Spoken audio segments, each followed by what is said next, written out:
রকমের জঘন্য জঘন্য কাজ আছে সবগুলো আমাকে দিয়ে করায়। এত গালি খাই আমি। এই মহিলাকে নেন কোনো একটা বাজে মহিলা, একটা খারাপ মহিলা, আমার মাঝে মাঝে খারাপ লাগে, মাঝে মাঝে মনে হয় আমি এত খারাপ, ছি ছি ছি ছি ছি। আসলে রিনা খানকে আমরা সবাই চিনি, তিনি বাংলা সিনেমার পরিচিত একজন মুখ এবং নেগেটিভ চরিত্রে আসলে তাকে সবচেয়ে বেশি দেখা যায় এবং সবাই তাকে দরজাল শাশুড়ি বলেন, একটু রাগের ক্যারেক্টারে তাকে দেখা যায়।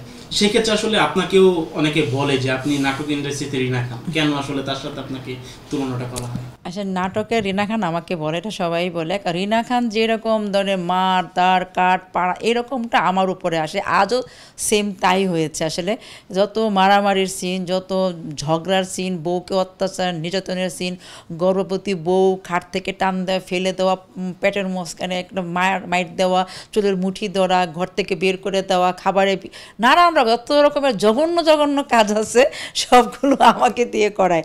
কাজে এই জন্য আমাকে বলে যে আমি নাটকের রিনা খান। এবং এটা আসলে আমি কি বলবো, একটা কথা আমি না বললেই না, এত গালি খাই আমি, কমেন্টগুলো পড়ে আর গালি মানে হাসি আমি শুধু। এই মহিলাকে নেন কোনো একটা বাজে মহিলা, একটা খারাপ মহিলা, আমার শাশুড়ি এমন হলে এটা করতাম ওটা করতাম, নানান ধরনের ভাষাগুলো আমি এখানে উল্লেখ করতে পারছি না, বাট প্রচুর গালি খাই। গালি খাওয়ার বিষয়টি জানতে চাই আপনাকে নিয়ে। আসলে অনেক লেখালেখি হয়েছে এই বিষয়টা নিয়ে যে আসলে আপনি এই নেগেটিভ চরিত্র করতে গিয়ে যে পরিমাণ গালি খেয়েছেন, সেই গালি থেকে কি শিখেছেন বা কি কি অর্জন করেছেন? আসলে দর্শক যারা এগুলো বলে তাদের উদ্দেশ্যে কি বলছেন? দর্শকদের অনেক অনেক ভালোবাসা। গালি দেওয়া মানে তারা আমার খুব ফ্যান, ভক্ত। ওনারা চায় না যে আমি নেগেটিভ কিছু করি, ওনারা চায় আমি পজিটিভ করি, কিন্তু ওনারা আমাকে নেগেটিভ দেখতে চাচ্ছে না। আর গালি দেওয়ার অর্থ হলো আমি আমার যে ক্যারেক্টারটা পেয়েছি এটা সঠিকভাবে প্লে করতে পেরেছি, ওনাদের মনে আমি কষ্ট দিতে পেরেছি, এর জন্য আমার খুব ভালো লাগে। গালি দেওয়া মানে আমি কষ্ট পাই না, গালি দেওয়া মানে আমি খুব আনন্দ পাই যে আমি সঠিক কাজটা করতে পেরেছি।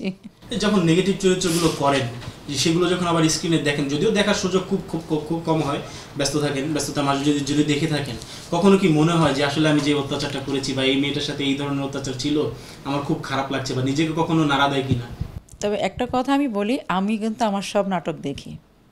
কখনো রিলিজ হওয়ার পর দেখতে পাই না, সময় পাই না, কিন্তু পরক্ষণে দেখি। হ্যাঁ, সিরিয়ালগুলো দেখা হয় না, কিন্তু সিঙ্গেল যে নাটকগুলো আমি করি বেশিরভাগ সিংহভাগই নাটকগুলো আমার দেখা হয়। আর হ্যাঁ, আমার মাঝে মাঝে খারাপ লাগে, মাঝে মাঝে মনে হয় আমি এত খারাপ, ছি ছি ছি ছি ছি, আবার হাসি নিজেকে দেখে। না, এটা তো আমি আসলে বাস্তবে তো তা না, মায়া তো লাগেই। আবার যখন নায়িকাদেরকে আমি কষ্ট দিই, সবাইকে কিন্তু সিন শেষ করে একটু আদর দিই।